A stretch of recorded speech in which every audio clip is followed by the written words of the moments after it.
Gyvenimo švyturiai. Projektą iš dalies finansuoja Medijų rėmimo fondas.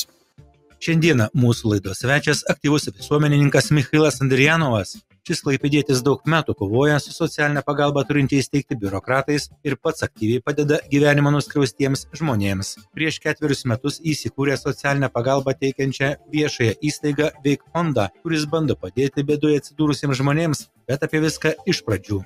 Pats Michailas Andrijanovas pradėjo dirbti nuo paauglystės ir išbandė ne vieną profesiją. Pagal profesiją aš esu iš vienos pusės choreografas, iš kitos pusės kovinės savigynos instruktorius, laivų korpusų surinkėjas. Tėvas labai anksti išėjo į kitą pasaulį, todėl aš pradėjau dirbti labai anksti, 14-15 metų aš jau dirbau šaltkalvių padėjėjų, dirbau kaip praktikantas Klaipėdos faneros fabrike, seniau jis taip vadindavosi. Nuo 16 metų pradėjau tarnybą Klaipėdos savanoriškose pajėguose, ten ir tarnavau, ir gaudavau kažkokį tai ir pinigėlį už budėjimus naktinius. Baltijos laivų statykloje dirbau kažkiek, tai paskui kūriau kovinės savigynos kelios organizacijos ir ilgą laiką ten darbavausi. Paskui dirbau žurnalistikoje, Delfi, dirbau pirmajam Baltijos kanalui ir kitoms televizijoms.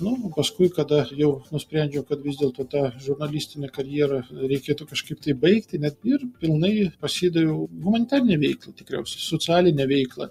Įkūrė viešąją įstaigą Veik fondas ir jame darbuojuosi. Fondas Veik atsirado prieš 4 metus, nes man reikėjo kažkaip tai gauti juridinį statusą šitai veiklai. Labai daug veiklų, ypatingai jeigu mes kalbam apie socialinius dalykus ir kai mes norom ar nenorom kišamės į kitų žmonių gyvenimus, neįmanoma tai padaryti kaip fizinis asmuo. Tu turi būti juridinis asmuo, kad būtų suinteresuotas atstovas, pavyzdžiui, teisme. Dažnai realiai susidurdavau su tuo, kad kabinetuose tave klausia, tu kas. Ir tu negali pasakyti, aš ten Petras ar dar kažkas, tau sako iš karto viso gero. Tu niekas šitam žmogui, kuris valgo savo ranką, tu jam niekas esi.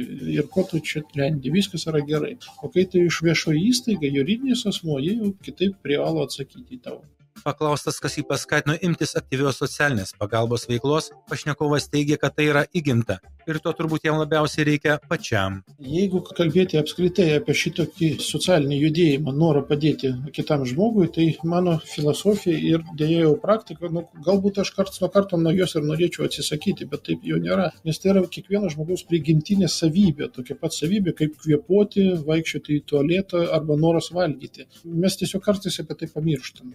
Mes šventai tikime fizinius dėsnius, pavyzdžiui, tu žemės traukos nejauti. Tu žinai, kad jinai yra, nes yra fizikos dėsniai, tačiau mes pamirštam apie tai, kad dvasiniai dėsniai veikia taip pat. Norim mes to ar nenorim, tikimės ar netikime, jas egzistuoja ir jie veikia. Ir kai tu supranti tai, tu jau nebegali nekvėpuoti. Tiesiog jeigu nori tai daryti stipriau, o tas dalykas įtraukia labai stipriai, nes tu supranti, kad tu nori kvėpuoti pilną krūtinę, tai tiesiog reikėjo pastiprinimo pakeisti šitą fizinę veiklą į jau juridinės asmens veiklą.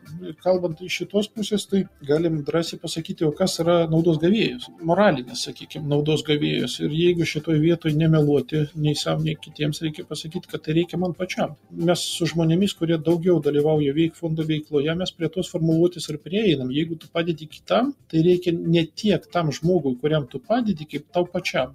Prieš 4 metus įkūręs Veik fondą, Michailas sako, kad jo veikla apima labai daug sričių, nuo žmogaus teisių gynimo iki konkrečios pagalbos paslaugomis, daiktais ar maistu. Benamių prausimas, socializacija, maitinimas, įkalbėjimas juos praeiti socialinius kursus, maisto ruošyba namuose ir gaminimas, fiziškai išdalinimas, dalyvavimas projektuose su reabilitacijos centrais. Tai yra nuolatinis rėmimas, kurį gauna virš 1200 žmonių visoje Lietuvoje ir užsienyje. Tai tiesiog didžiulis dalykas. Mes pastatėm 3 namus, kuriuose plaunam benamius, kuriuose galim apnakvindinti juos. Ne tik benamius, bet ir žmonės, kuriems reikalinga ta prieglauda. Bet jeigu apibendrinus į vienintelį dalyką, mes stengiamės būti žmonėmis. Tai yra stengtis būti ne biurokratais, bet žmonėmis. Kiekviena situacija, kuri nutinka su manim, jinai turi kelis variantus. Aš gali prisidengti tom, kad aš labai užimtas, labai svarbus ir kaip iš to Mažojo princo žmogus su raudonu veidu, aš esu labai toksai, visiems reikalingas. Arba aš galiu pasistengti būti žmogumi ir suprasti, kad šitas žmogus ne šiaip savo pas mane kreipsi pagalbos ar atėjo pas mane, jis reikalauja iš manęs reakcijos. Michailas Andrianovas labdaringa veikla užsiima daugiau nei 10 metį.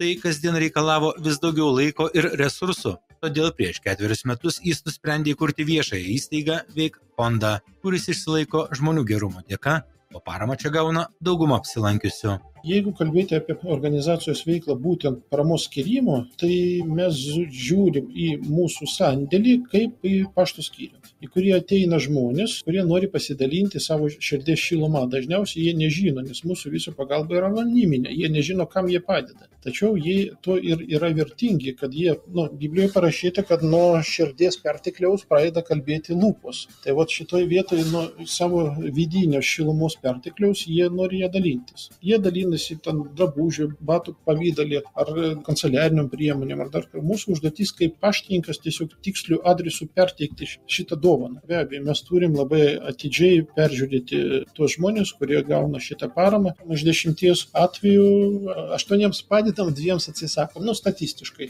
Nes skirtingų žmonių yra ir ypatingai jeigu mes dirbam su socialiai labai pažeidžiamu sluoksniu, tai bandymas pasinaudoti tai, kas blogai guli jų atžvilgiu, yra gan didelis. Todėl mes turim suprasti, kad tai, ką mes atiduodam, tai ne mūsų daiktai, tai yra mums patikėti daiktai, ir šitoje vietoje reikia atsakingai elgtis.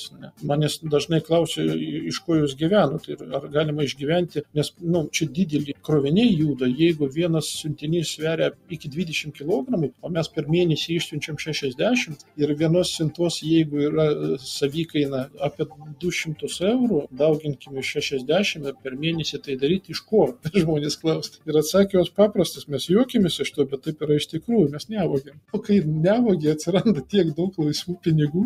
Mes paramos gavėjų statusą turim, mes gaunam tą 1,2%. Didžiąją dalį šitų pinigų iškeliauja sandėlių nuomai. Fondas teikia pagalbą ne tik Klaipėdoje gyvenantiems žmonėms. Visoje Lietuvoje ir ne tik Lietuvoje. Į Latviją siuntėm, į Baltarusiją siuntėm, dabar ruošiam siuntą į Afrikos vieną miestelį, nes vienas iš Klaipėdos verslininkų bendradarbiauja su Afrika ir veža ten krovinius ir sako, kad vieną miestelį jis ten pamatė, žmonės iš tikrųjų su buteliais vietoj batų vaikšto. Ir bent jau pradžioje apie 400 kg daiktų mes ten išsiųsim. Pašnekovas teigia, kad sunku suskaičiuoti, kiek žmonių jau gavo čia pagalbą, tačiau jų tikrai yra nemažai. Šiaip neskaičiavom, aš bandžiau skaičiuoti nuo karo pradžios, kiek ukrainiečių kreipėsi, tai ant 150 šeimų mes sustojom ir tiesiog jau nebeskaičiuojam. Aš turiu taip vadinamą gyvybės knygą, mes ją vadinam, tai yra mūsų sąrašas, kur su adresais, su viskom, tai kai kurios šeimos gavo jau po 15, po 20 siuntų per 3-4 metus. Apie 200 šeimų yra visoje Lietuvoje, tai ta parama yra ženkli. Michailas ne tik padeda bėdoje atsidūrusiems žmonėms, bet ir stengiasi jų skaudžias istorijas nufilmuoti ir paviešinti socialiniuose tinkluose, internetinėse platformose ar žiniasklaidoje. Šitos veiklos viešinimas yra būtinas šitai veiklai. Pirmas dalykas tam, kad išgyventų jinai, kitaip jinai užsidarytų iš karto. Antras dalykas, kad tai skatina kitus žmonės elgtis panašiai. Trečias dalykas, tai parodo realiai tos socialinės skaudulius, kurios yra iš tikrųjų, nes žmogui gali pasakyti, tu neįsivaizduoji, kaip sunkiai gyvena tam tas ar tas žmogus, gali 100 kartų pasakyti arba 1 kartą parodyti. Daug kam tai nepatinka, nes tai apnuogina ir kai kurių tarnybų aplaidumą. O tų atvejų, jų yra tiek daug buvo, kad išskirti sunku, tai viena močiutė guli savo šlapime, ten su pragalomis ir po tarnybo apsilankimo jinai ir toliau ten guli, visiems atrodo normalu. Kita bobulytė, dabar ją palaidojom jau, apie 10 metų gyveno vagonėlėje kapiniuose, visiems žiūrint, visiems stebint. Kitas žmogus sergantis stipriai demencija, pusiau aklas žmogus, gyvena su žiurkėm namuose, žiurkės laksto jam po veidą, žmogus negali paeiti, aklas yra ir tarnybos, o negali surasti jo namuose. Arba pamestas vaikas, vaikui ten jau 50 metų, jis sveria virš 130 kg, bet jis yra pusė kūno neveikiantis, sėdi apsidirbęs, tiesioginė ta žodžio prasme, nes mama nuvežė į ligoninę prieš 3 dienas, jį paliko vieną patį. Į lauką buvo norima išvaryti, mergaitė paralizuota, 16 metų buvo liepta jiems išsikraustyti iki mėnesio pabaigos į gatvę. Pabėgėliai Ukrainos. Vyriškis, kuriam paliko urologinį kateterį pilvę 30 parų. Jis ne tai, kad sėdėti, stovėti, kalbėti, jis kvėpuoti negalėjo be skausmo. Mes kaip pas jį atvažiavom, ten siaubas, kad buvo. Tiesiog pamiršo apie jį su kateteriu pilve. Michailo Andrianovo veikla neretai yra tarsi rakštis socialinę pagalbą turinčioms teikti valstybinėms ar savivaldos institucijoms, bet apie tai jau kitoje laidos dalyje. Veik fondo steigėjas Michailas Andrianovas daugiausiai darbuojasi vienas, tačiau džiaugiasi, kai jam pagalba ateina ir savanoriai. Fonde dirbu aš vienas pats, faktiškai. Yra merginos, kurios ateina rūšiuoti drabužėlius, bet jos tai netraktuoja kaip darbą, jos traktuoja tai kaip savanorystė. Kai labai sudėtingos situacijos, pavojingos situacijos, kaip reikia važiuoti į vietas, nelabai gražios, tai prisijungia ir kolegos kiti vaikinai.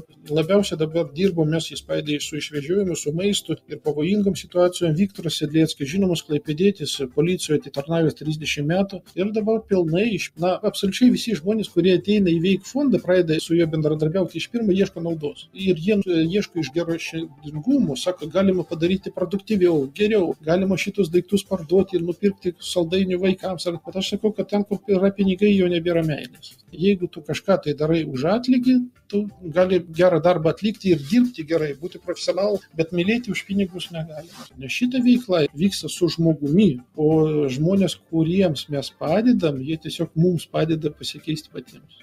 Pašnekovas pripažįsta, kad neretai dėl savo veiklos sulaukia ir nepagrįstos kritikos. Mes tokie kūriniai, kurie vertina pagal save. Ir kartais žmogus, kuris siekia savo gyvenimo finansinės naudos, tai nėra blogai. Žuvis ieško kur giliau, o žmogus kur geriau. Tai negali už tai teisti. Bet jie irgi mano, kad jeigu yra sukurta kažkokia tai organizacija, reiškia, jinai sukurta tam, kam jam yra svarbu. Tai yra, jeigu jam yra svarbus pinigai, tai jis galvoja, kad tai yra sukurta dėl pinigų. Jeigu jam svarbus dalykas šlovė, tai galvoja, kad tai yra sukurta dėl šlovės. Kiekvienas žmogus vertina pagal save. Todėl, aš nekonfliktinis dabar jau toksai žmogus. Ir jeigu aš matau, kad, pavyzdžiui, internete kažkoks tai atsiliepimas su gyvai bendraujant, tu dar gali žmogui kažką įrodyti ramiai. Tačiau internete žmogus nesikeičia. Ir todėl gyvai bendraujam, o taip stengiamės eiti toliau nežiūrint ir konfliktus nelendat. Jeigu be abejo tai nėra kažkokios tai tarnybos, pavyzdžiui, nuo kurių veiklos skaidrumo arba sąžiningumo priklauso miesto gerovė. Klaipėdos Betmanu kartais pavadinamas Michailas ne tik stengiasi užfiksuoti ir parodyti mieste esančią netvarką, bet ir analizuoja bei kritikuoja kai kurių biudžetinių įstaigų veiklą arba tiksliau neveiklumą.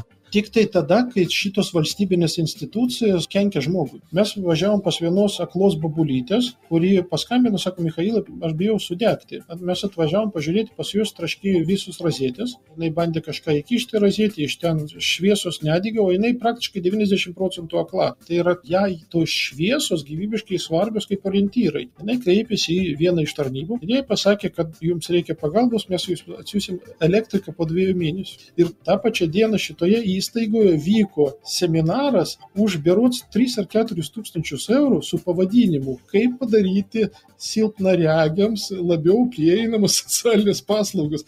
Ir pats likimas jis tiesiog sukuria tokius aplinkybės, kuriais tu negali nejokauti. Mes tą pačią dieną iškvietėm elektriką ir sutvarkėm, jais 7 eurai mus tai kainavo. O tam, kad išmokti, kągi daryti, kad silpnaregis labiau gautų socialinės paslaugos, lekcija kainavus 3 ar 4 tūkstančių eurų. Tam, kad silpnaregis gautų paslaugą, jie reikia jam teikti. Visgi pašnekovas pripažįsta, kad situacija po truputį gerėja. Pasikeitus kai kurių miesto įstaigų vadovams, mes padarėm analizę ir palyginus tos pačius laikotarpius prieš metus ir po metų, mes matom, kad mes sutaupėm 300 000 eurų per metus išlaidų. Miesto biudžetinės įstaigos mums atrodė, kad perka visiškai nereikalingus dalykus savo veikloje, arba tiesiog, išlaidauja tam, kam nereikia, ir po to, kai vis dėlto mums bendrom jėgom pavyko įrodyti, kad tikriausiai kažkas tai yra negerai ir pasikeitė vadovai, mes pamatėm, kad tos įstaigos puikiausiai išgyvena, produktyviau gyvena, neišleidžiant 100-200 000 eurų per metus daugiau, o kitą 100 000. Mes kalbam apie Klaipėdos miesto socialinės paramos centrą, kuris pasikeitė, ir Klaipėdos sveikatos biuro organizacija. Ten taip pat pasikeitė vadovus. Tai mes palyginom ir mes matom, kad ant kursų, ant mokymų, ant darbuotojų psichinės analizės, ant visokių podukų terapijos ar akmenų terapijos, arba darbuotojų streso mažinimas per patyriminį lietuviškos laukų gėlių pažinimą kursai 600 eurų. Tai jeigu nepirkti tokių dalykų arba pirkti pragmatiškai, šeimininkiškai, tai mes galim sutaupyti daug pinigų. Michailas sako, kad norint geriau padėti žmonėms, kuriems reikia socialinės pagalbos, trūksta ne pinigų, o žmogiškumo. Bet apie tai jau paskutinėje laidos dalyje. Daugiau nei 10 labdaringa veikla užsiimantis Michailas Andrijanovas neretai negaili kritikos socialinę pagalbą turinčiams teikti biudžetinėms įstaigoms bei jų darbuotojams, kuriems esą trūksta žmogiškumo. Mums trūksta žmogiško faktoriaus. Visiems. Lietuvos įstatymai yra geri. Pinigai skiriami milžiniški palyginus su tuo, ką buvo seniau. Visa infrastruktūra sukurta tokia, kad, pavyzdžiui, ten patalpų valymui socialinės paramoje skiriame 12 000 eurų. Mes tik tai, kad valytojai ateitų pavalytų patalpos, kur dirba darbuotojais. Pinigų yra labai daug, programų yra labai daug, visko yra labai daug, bet galiausiai žmogus socialinis, jis dirba nuo 8 iki 5 ir viskas. Išjungia širdį ir jis sako, sorry, aš nedirbu. Tai šitoj vietoj mums trūksta žmogiškumo. Tai yra tikriausiai, galbūt tų žmonių motyvacija būtent iš dvasinės pusės. Mes patys savaime išjungiam ir išbraukiam Dievą arba nematerialinę substanciją iš įstatymų. Jų nėra. Tai mes ir neprivalom jų laikytis. Mes neprivalom pagal įstatymą būti žmogumi. Mes privalom būti darbuotoju, gauti atostogų, privalom ten pietus gauti, bet žmogumi būti neprivalom. Tai šitoje vietoje trūksta žmogiškumo. Žinoma, Klaipėdietė parašė savo komentarį, kad įstatymas neturi empatijos. O kitą dieną pas juos pasibaldė prokurorai ir paklausė, kodėl jos darbuotojai praganė ten 30 000 eurų skirto kūrui vežioti socialinius pacientus. Jeigu kiekvienas žiūrėtų į save ir klaustų, koks aš iš tikrųjų, ir jeigu jis galėtų vakarė bent jau prisipažinti, jo blogai padariau, svoločius esu, toks jau esu, kitą kartą galbūt pavyks mažiau būti svoločium, tai jau būtų didelis žingsnis. Tai šitoje vietoje keisti žmonių požiūrį į save daug svarbiau yra negu barti įstatymus. Lietuvos įstatymai yra palyginus tikrai geri, bet trūksta žmogiškumo.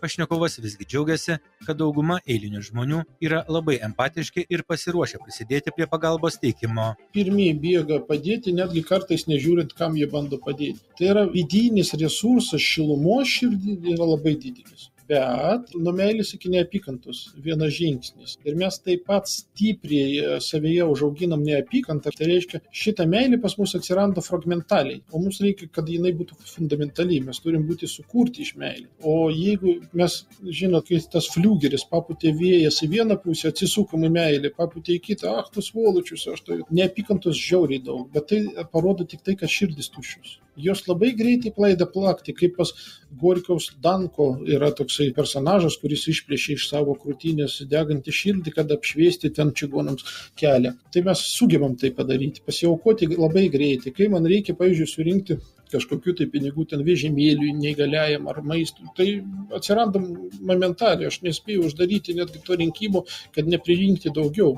Tačiau ir neapykantos tiek pat. Ir iš tų pačių žmonių tiesiog reikia, kad fundamentas turi būti pilnas. Bet resursų yra tikrai daug. Lietuviai labai, aš neturiu galimybės palyginti su kitom šalim, bet lietuviai tikrai yra labai dėkingi savo šilumą, kuri tikrai gali pas juos labai greitai gimti. Ir jie dalinasi iš tikrųjų ir dosniai, ir nuoširdžiai. Paklaustas, ar pačiam kartais nenusvyra rankos ir nesinori visko mesti, pašnekovas tikino, kad ne. Ne, jeigu tu rytoj numirsi, apie tave poryt pamirš. Tai šitoje vietoje labai svarbu suprasti, kad diena, kuri tau duota, tai yra tas talentas, kurį tu turi arba padauginti, arba į žemę įkasti. Ir ką tu darai kasdien su juo. Mes galvojam, kad rytoj dar bus, bet rytojus gali nebūti. Ir jeigu tu šiandien iš ryto atsikėlė, tai yra tavo mažas gyvenimas. Vakarė tu dar turi teisę jį įvertinti pats. Ką tu padarėjai, ką tu nuveikiai. Ir jeigu tai, ką tu nuveikiai per dieną, poryt, po tavo mirties, pamirš visi absoliučiai, tai tu negyvenai. Ir diena po dienos mes negyvenam. Šitoje vietoje aš noriu pragyventi bent kažkiek. Bent vieną dieną, bent vieną akimirką pragyventi iš tikrųjų. Mes labai daug kam atrodom. Vienaip, kitaip, kaip norim. Kaukės, tampam su savim visą kuprinę. Ir norim atrodyti. Bet galiausiai mes turim kartais ir būti, ne tik atrodyti. Tuo ir baigime pokalbį su aktyviu visuomenininku, socialinę paramą teikiančios įstaigos Veik fondo vadovu Michailu Andrijanovu.